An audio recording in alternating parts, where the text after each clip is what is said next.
رب العالمين الصلاة والسلام على سيد المرسلين وعلى آله وصحبه أجمعين أما بعد. സമാദരണീയരായ സഹോദരന്മാരെ,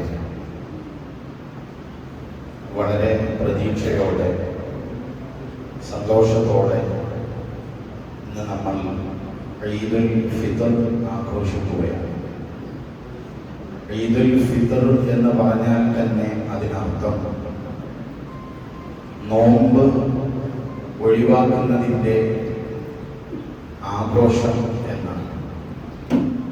സത്യത്തിൽ ഈ ആഘോഷം പരിശുദ്ധ റമദാനിനെ പൂർണ്ണമായി ആദരിക്കുകയും റമദാനിൽ നോമ്പ് നോക്കുകയും ചെയ്തവർക്കാണ് ഈദുൽ ഫിത്ർ. റമദാനിനെ ആദരിക്കാതെ നോമ്പ് നോൽക്കാത്തവർക്ക് ഈദുൽ ഫിത്റിൽ പ്രത്യേകിച്ച് കാര്യമൊന്നുമില്ല. അൽഹംദുലില്ലാ, നമ്മളെല്ലാവരും കഴിഞ്ഞ 30 ദിവസങ്ങൾ ലില്ലാഹി തആല അല്ലാഹുവിന് വേണ്ടി എന്ന് നിയത്ത് ചെയ്ത് നോമ്പ് നോറ്റവരാണ്. ഇന്നത്തെ ദിവസം സന്തോഷത്തിൻ്റെ, ആവേശത്തിൻ്റെ, ആഹ്ലാദത്തിൻ്റെ ദിവസമായി കടന്നു വരുമ്പോൾ നമ്മൾ പരിശുദ്ധ റമദാനിനെ വളരെ പ്രതീക്ഷയോടുകൂടെ യാത്രയാക്കുകയാണ്. ഒരു ഭാഗത്ത് പെരുന്നാളിൻ്റെ സന്തോഷം അലതല്ലുമ്പോൾ ഉള്ളിൻ്റെ ഉള്ളിൽ ഇന്നലെ വരെ നമ്മുടെ കൂടെ ഉണ്ടായിരുന്ന പരിശുദ്ധ റമദാൻ വിട പറഞ്ഞതിൻ്റെ സങ്കടവും നമുക്കുണ്ട്. പക്ഷെ ഒരു കാര്യം നമുക്കുള്ള വലിയ പ്രതീക്ഷ എന്ന് പറയുന്നത് നമ്മുടെ സത്താവായ അല്ലാഹു സുബ്ഹാനഹു വ തആല നമ്മൾക്ക് നൽകുന്ന പ്രതീക്ഷയാണ് ഏറ്റവും വലിയ സന്തോഷം. അതുകൊണ്ട് ഇവിടെ ഒത്തുകൂടി എല്ലാവരോടും എനിക്ക് പറയാനുള്ളത്, റമദാനിനെ നമ്മൾ യാത്രയാക്കേണ്ടത് വലിയ പ്രതീക്ഷയോടുകൂടെ ആയിരിക്കണം. പുണ്യനബി സല്ലല്ലാഹു അലൈഹി വസല്ലം തങ്ങൾ പറഞ്ഞു, ഖുദ്സിയായ ഹദീസിൽ, അന ഇൻദ ളന്നി അബ്ദി ബി, അല്ലാഹു പറയുകയാണ്, എൻ്റെ അടിമ എന്നെക്കുറിച്ച് എന്താണോ മനസ്സിലാക്കിയത് അവിടെയാണ് ഞാനുള്ളത്. ഈ വാക്ക് നമ്മളെല്ലാവരും മനസ്സിലാക്കേണ്ടതാണ്. അല്ലാഹു പറയുന്ന, എന്നെക്കുറിച്ച് എന്താണോ എൻ്റെ അടിമയുടെ ധാരണ, ആ ധാരണക്കൊപ്പം ഞാനുണ്ടാവും.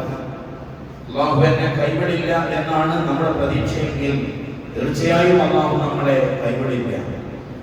അല്ലാഹു എന്നെ ശിക്ഷിക്കും, അവൻ ക്രൂരനാണ്, അല്ലെങ്കിൽ അല്ലാഹുവിൽ വലിയ പ്രതീക്ഷയില്ല.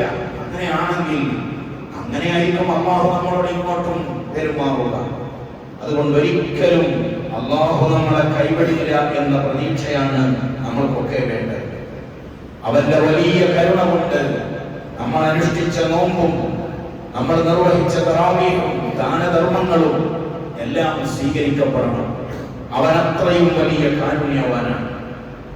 നബി സല്ലല്ലാഹു അലൈഹി വസല്ലമ തങ്ങളുടെ അരികിലേക്ക് ഒരു മനുഷ്യൻ നടന്നു വരുന്നു. ഒരു ദിവസം അദ്ദേഹത്തിന്റെ കയ്യിൽ ചെറിയ ഒരു പൊതിയുണ്ട്. അയാൾ വന്നു പറഞ്ഞു, യാ റസൂലല്ലാഹ്, മറർതു ബിബൈദത്തി ശജരി, ഞാനൊരു മരക്കൂട്ടങ്ങൾ കരികിലൂടെ നടന്നു വന്നു തിരുനബിയെ.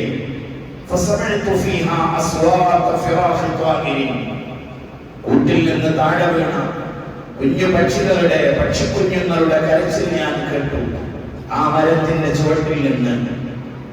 അങ്ങനെ കേട്ടപ്പോൾ ഞാൻ ആ കുഞ്ഞു കിളികളെ, പക്ഷിക്കുഞ്ഞുങ്ങളെ ഞാൻ പിടിച്ചു നബിയെ.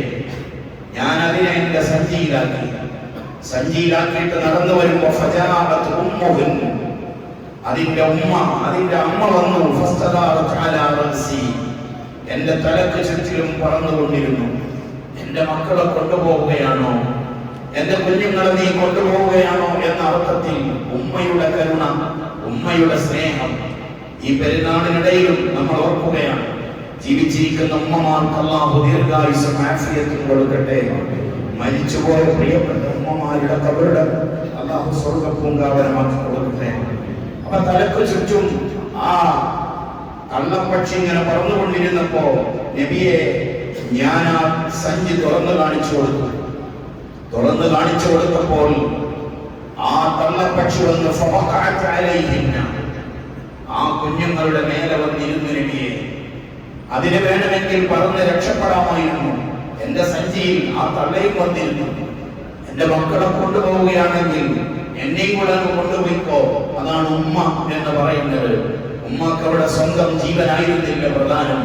ഇന്ന് MDMA-യുടെയും മറ്റു വൃത്തികളുടെയും ഒക്കെ അടിമകളായി സ്വന്തം ഉമ്മയുടെ കഴുത്തു പൊളിക്കുന്ന മക്കളെ നമ്മൾ കാണിക്കുകയാണ്.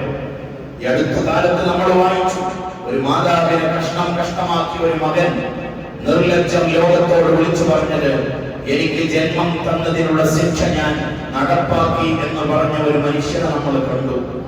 ഇവിടെ നോക്കൂ, ഈ പക്ഷി വന്നതിന്റെ മുകളിൽ നിന്നു ഞാൻ അതുമായിട്ട് വന്നിരിക്കുന്ന നബിയെ, പുണ്യനബി സല്ലല്ലാഹു അലൈഹി വസല്ലം തങ്ങൾ പറഞ്ഞു, വെക്കട അതിനെ താഴെ, അതിനെ നിലത്ത് വെക്കാൻ പറഞ്ഞു, കെട്ടഴിക്കാൻ പറഞ്ഞു. കെട്ടഴിച്ചപ്പോൾ ആ തള്ളക്ക് പറക്കാമായിരുന്നു. പക്ഷേ അപ്പോഴും ആ തള്ളപ്പക്ഷി അവിടെ തന്നെ ഇരുന്നു. തന്റെ മക്കളുടെ മുകളിൽ ഇരുന്നപ്പോ പ്രവാചകർ സല്ലല്ലാഹു അലൈഹി വസല്ലം തങ്ങൾ ചോദിച്ചു, സഹാബത്തിനോട് ചോദിച്ചു, നിങ്ങൾക്ക് അത്ഭുതം തോന്നുന്നുവോ? ഈ ഉമ്മ അതിന്റെ കുഞ്ഞുങ്ങളോട് കാണിക്കുന്ന കരുണ കണ്ടിട്ട് നിങ്ങൾക്ക് അത്ഭുതം തോന്നുന്നുണ്ടോ എന്ന് ചോദിച്ചപ്പോൾ അവർ പറഞ്ഞു, അതേ നബിയെ. അപ്പൊ അവിടെ പറഞ്ഞു കൊടുത്തു, ഫവല്ലദീ ബഅസനീ ബിൽ ഹഖ്, എന്നെ സത്യവുമായി നിയോഗിച്ച പടച്ചറപ്പാണ് സത്യം. ലല്ലാഹു അർഹമു ബിഇബാദിഹി മിൻ ഉമ്മിൽ അഫ്റാഖി ബിഫറാഖിഹാ. ഈ തള്ള അതിന്റെ കുഞ്ഞിനോട് കാണിക്കുന്നതിനേക്കാൾ എത്രയോ കരുണയുള്ളവനാണ് നിങ്ങളുടെ റബ്ബെന്ന് മുഹമ്മദ് റസൂലുള്ളാഹി സ്വല്ലല്ലാഹു അലൈഹി വസല്ലം. ആ റബ്ബാണ് നമ്മുടെ അല്ലാഹ്. അവനൊരിക്കലും നമ്മളെ വേദനിപ്പിക്കില്ല, അവനൊരിക്കലും നമ്മളോട് ക്രൂരത കാണിക്കില്ല. ഏത് കാലത്തോളം? അല്ലാഹുവിനെ കുറിച്ച് നമ്മൾ നല്ലത് വിചാരിക്കുന്ന കാലത്തോളം. അതുകൊണ്ട് ആ നന്മയുടെ ചിന്തയുമായിട്ടായിരിക്കണം നമ്മുടെ പെരുന്നാൾ. പലപ്പോഴും പെരുന്നാള് അതിര് വിട്ടു പോകുന്നത് നമ്മൾ കാണാറുണ്ട്. പരിശുദ്ധ ഖുർആനിലെ സൂറത്തുൽ നഹ്ലിലെ 92-ാമത്തെ വചനത്തിൽ ഒരു പെണ്ണിനെ പരിചയപ്പെടുത്തുന്നുണ്ട്. ആ പെണ്ണ് മക്കയിൽ ജീവിച്ച ഒരു പെണ്ണായിരുന്നു. റായിത്ത എന്നാണ് ഇന്ന് അവരുടെ പേര്. അവരുടെ സ്ഥാനപ്പേര് ജിഅർ എന്നായിരുന്നു. ഇന്നും മക്കയിൽ പോയാൽ ഇഹ്റാം ചെയ്യാൻ വേണ്ടി മക്കയിൽ താമസിക്കുന്നവർ ജിഅറാന എന്ന് പറയുന്ന മീഖാത്തിൽ പോവാറുണ്ട്. അവിടെയായിരുന്നു ആ സ്ത്രീയുടെ വാസം. ആ പെണ്ണിനെ കുറിച്ച് ഖുർആൻ പറയുന്നുണ്ട്, വലാ തകൂനു കല്ലതീ നഖറത് ഗസ്ലഹാ മിൻ ബഅദി ഖുവ്വത്തിൻ അൻകാഫാ. ആ സ്ത്രീയുടെ സ്വഭാവം, രാവിലെ എഴുന്നേറ്റ് അവൾ നൂല് നോൽക്കുമായിരുന്നു. വൈകുന്നേരം വരെ നൂല് നോറ്റ് നല്ല മാറ്റുകളും നല്ല തുണികളും ഒക്കെ അവൾ നെയ്തുണ്ടാക്കുമായിരുന്നു. നല്ല കലാരൂപങ്ങൾ അവൾ ശ്രദ്ധിക്കുമായിരുന്നു. വൈകുന്നേരം അവരുടെ നൂല് നോൽക്കാൻ കണ്ണ് കാണാതെയാവുന്ന രീതിയിൽ സൂര്യൻ അസ്തമിച്ച് ഇരുട്ടായാൽ ആ നൂല് ഒരറ്റത്ത് നിന്ന് ഒരൊറ്റ വലിച്ച് അവസാനം വരെ ആ നെയ്തത് മുഴുവനും നശിപ്പിച്ച് കളയുന്ന ഒരു പെണ്ണുണ്ടായിരുന്നു. വളരെ കഠിനാധ്വാനം ചെയ്ത് നെയ്തുണ്ടാക്കിയ വസ്തു വൈകുന്നേരം നശിപ്പിച്ച് കളയുന്നത് പോലെ ഒരു മാസക്കാലത്തെ അധ്വാനം ഈ ഒരൊറ്റ പെരുന്നാൾ ദിവസത്തെ ആഘോഷത്തിനിടയിൽ നഷ്ടപ്പെടുത്തുന്നവരായി നമ്മൾ മാറരുതെന്ന് പ്രിയപ്പെട്ട യുവ സുഹൃത്തുക്കളോട് ആവശ്യപ്പെട്ടുകൊണ്ട് എന്റെ വാക്കുകൾ ഞാൻ അവസാനിപ്പിക്കുകയാണ്. കൃത്യസമയത്ത് നമ്മൾക്ക് നിസ്കാരം ആരംഭിക്കേണ്ടതുണ്ട്. ആയതുകൊണ്ട് എല്ലാവർക്കും സന്തോഷത്തിൽ പൊതിഞ്ഞ, അല്ലാഹുവിന്റെ കാരുണ്യത്തിൽ പൊതിഞ്ഞ ഈദ് ആശംസിച്ചുകൊണ്ട് ഇൻഷാ അല്ലാഹ് നമ്മൾ നിസ്കാരത്തിലേക്ക് പ്രവേശിക്കുകയാണ്.